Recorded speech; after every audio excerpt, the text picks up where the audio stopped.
தியாக தீபம் திலீபனின் 38வது ஆண்டு நினைவேந்தல் நிகழ்வுகள் இன்று வடக்கு கிழக்கு தமிழர் தாயகப் பிரதேசம் எங்கும் எழுச்சியுடன் ஆரம்பமானது.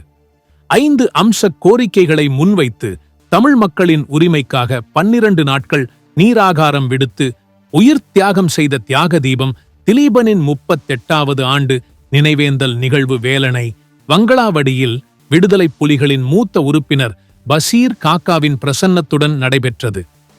வங்களாவடி சந்தியில் அமைந்துள்ள பிரத்யேக நினைவிடத்தில் ஏற்பாடு செய்யப்பட்டிருந்த திலீபன் நினைவிடத்தில் மாவீரர் ஒருவரது பெற்றோரால் ஈகைச் சுடரேற்றலுடன் நினைவேந்தல் ஆரம்பமானது.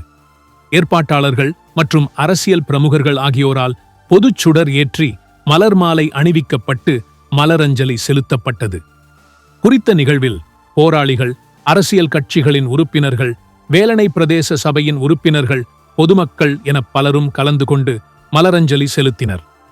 விடுதலை புலிகளின் முதன்மை பொறுப்பாளரான திலீபன் இந்திய அமைதிப்படையிடம் 5 அம்ச கோரிக்கைகளை முன்வைத்து 1987 செப்டம்பர் 15ஆம் திகதி உணவையும் நீரையும் தவிர்த்து போராட்டத்தை முன்னெடுத்தார்.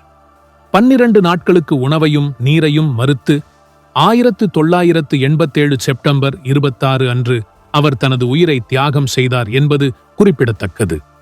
வணக்கம். முருகையா கோமகன், குரலற்ற குரல் அமைப்பினுடைய ஒருங்கிணைப்பாளர். 38வது ஆண்டில் அகிம்சையின் உலகத்துக்கு அகிம்சையை போதித்த அண்ணன் திலீபனுடைய நினைவேந்தல் நிகழ்வு இன்று 9:45 மணியளவில் ஆரம்பிக்கப்பட்டிருக்கின்றது.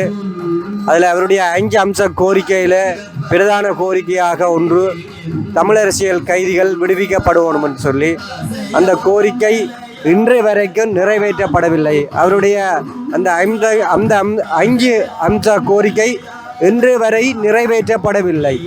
எனவே அதே பிரச்சனை 38 ஆண்டுகள் கழிந்தும் அதே பிரச்சனைகள் தமிழர் தாயக பிரதேசத்தில் நிகழ்ந்து கொண்டு இருக்கின்றது. அவருடைய அந்த கோரிக்கை நிறைவேற்றப்படும் மற்றும் எங்களுடைய பயணங்கள் தொடரும். கடந்த கால வரலாறுகளை மீள நாங்கள் நினைவுபடுத்தி இந்த வரலாற்றை அடுத்த தலைமுறைக்கு கொண்டு செல்ல வேண்டிய பொறுப்பு இங்கே உள்ள அனைத்து செயற்பாட்டாளர்கள் மத்தியில் இருக்கின்றது.